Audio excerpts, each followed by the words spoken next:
আজকের দিনে দাঁড়িয়ে আপনি যদি জিজ্ঞেস করেন পৃথিবীর সবচেয়ে শক্তিশালী মানুষকে, কেউ বলবে মার্ক জাকারবার্গ, কেউ বলবে ইলন মাস্ক। কিন্তু টেকনোলজির ভাষায় বললে বর্তমান পৃথিবীর সবচেয়ে প্রভাবশালী মানুষটির নাম জেনসেং হুয়াং। আপনি আইফোন ব্যবহার করেন, তার পেছনের প্রসেসরে ইনভিডিয়ার চিপ আছে।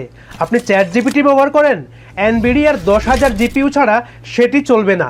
আপনি টেসলার সেলফ ড্রাইভিং কার দেখেন, তার ব্রেন তৈরি করেছে ইনভিডিয়া। আজ ইনভিডিয়া শুধু একটি কোম্পানি নয়, এটি একটি আস্ত ইকোনমি। তাদের মার্কেট ভ্যালু $4 ট্রিলিয়ন। এটা এত বিশাল অঙ্ক যে এনভিডিয়া যদি একটি দেশ হতো তবে এটি জার্মানি বা জাপানের মতো দেশগুলোকে পেছনে ফেলে বিশ্বের চতুর্থ বা পঞ্চম বৃহত্তম অর্থনীতি হতো। কিন্তু এই অতিমানবীয় সাফল্যের পেছনে লুকিয়ে আছে নিরলস পরিশ্রম আর অপমানের গল্প। গল্পটা শুরু করি 1963 সাল থেকে। তাইওয়ানের এক মধ্যবিত্ত পরিবার। বাবা ছিলেন রিফাইনারি ইঞ্জিনিয়ার, মা টিচার। রাজনৈতিক অস্থিরতার কারণে মা বাবা চাইলেন সন্তানদের নিরাপদ ভবিষ্যতে পাঠাতে। মাত্র 9 বছর বয়সে জেনসেং আর তার ভাইকে পাঠিয়ে দেওয়া হলো আমেরিকায় তাদের চাচার কাছে। কিন্তু আমেরিকায় পা রেখেই তারা পড়লেন মহাবিপদে। তাদের ভর্তি করে দেওয়া হলো ক্যান্টাকির একটি স্কুলে, যা আসলে ছিল রিমাইন্ড হোম বা সংশোধন কেন্দ্র। সেখানে জেনসেং ছিলেন একমাত্র এশিয়ান। বাকি ছেলেরা ছিল বখাটে, তাদের হাতে থাকতো ছুরি, শরীরে থাকতো ট্যাটু।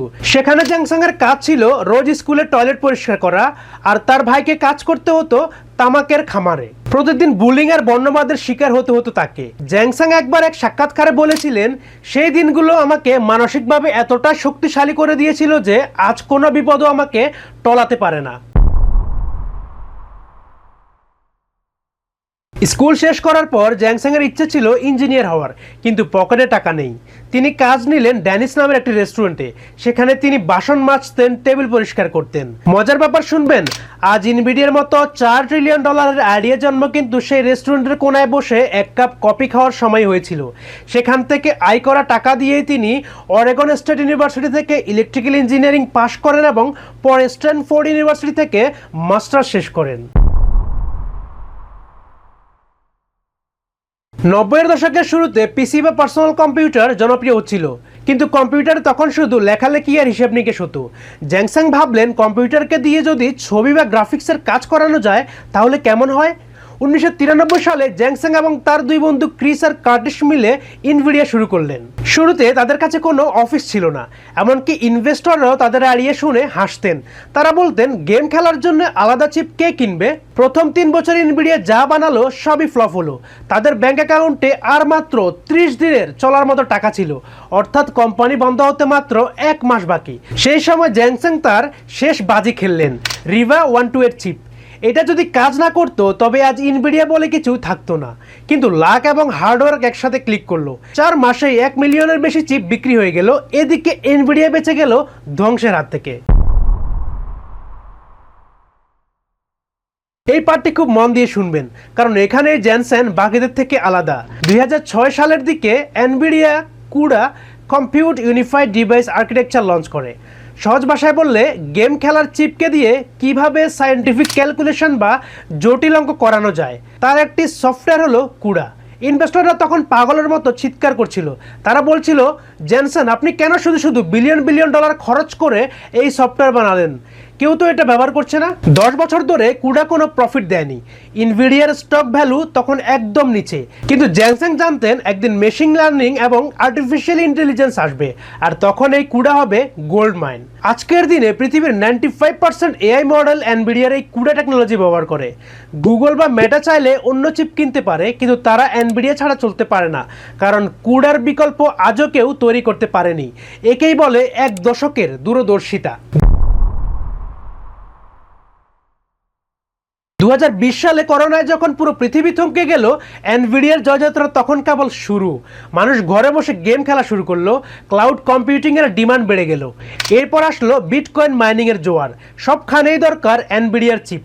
কিন্তু আসল গেম চেঞ্জার ছিল 2022 সালের শেষের দিকে চ্যাট জিপিটি এর লঞ্চিং।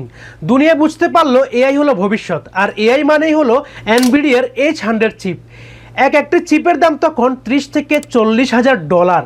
তবুও মানুষ লাইনে দাঁড়িয়ে কিনতে শুরু করলো। 2015 সালে এনভিডিয়ার ভ্যালু ছিল মাত্র $18 বিলিয়ন, আর 2026-এ দাঁড়িয়ে এটি $4 ট্রিলিয়ন ছাড়িয়ে গেছে, অর্থাৎ গত 10 বছরে এটি 200 গুণ বড় হয়েছে। এটি মানব ইতিহাসের অন্যতম দ্রুততম বিজনেস গ্রোথ। আপনারা খেয়াল করেছেন জ্যানসাং সবসময় একটি কালো লেদার জ্যাকেট পরেন কেন? স্টিভ জবসের যেমন ছিল কালো টার্টল নেক, জ্যানসাংয়ের স্টাইল হলো লেদার জ্যাকেট।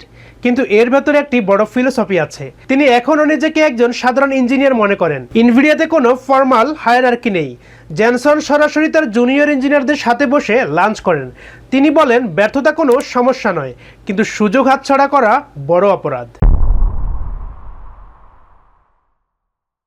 বন্ধুরা, জ্যানসাং হুয়াংয়ের এই 20 বছরের জার্নি থেকে আমরা কি শিখলাম? 1. রিসিলিয়েন্স। বাথরুম পরিষ্কার করা ছেলেও যদি দুনিয়া শাসন করতে পারে, তবে আপনার অজুহাত ধোপে টিকবে না। 2. ভিশন। দুনিয়া যখন বর্তমান নিয়ে ভাবছে, আপনি তখন 10 বছর পরের চিন্তা করুন। 3. পারসিস্টেন্স। কুড়া 10 বছর লস দিয়েছে, কিন্তু তবুও জ্যানসাং হাল ছাড়েননি। আজ এনভিডিয়া যা করছে সেটা শুধু বিজনেস নয়, সেটা মানব সভ্যতাকে পরের ধাপে নিয়ে যাচ্ছে।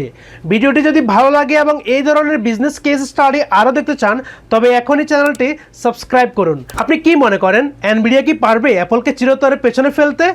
আপনার মতামত কমেন্টে জানান, আমি প্রতিটি কমেন্ট পড়ব। ধন্যবাদ সাথে থাকার জন্য। আমি ইসরাফিল আকাশ। দেখা হচ্ছে পরের ভিডিওতে। ততক্ষণ পর্যন্ত ভালো থাকুন। আল্লাহ হাফেজ।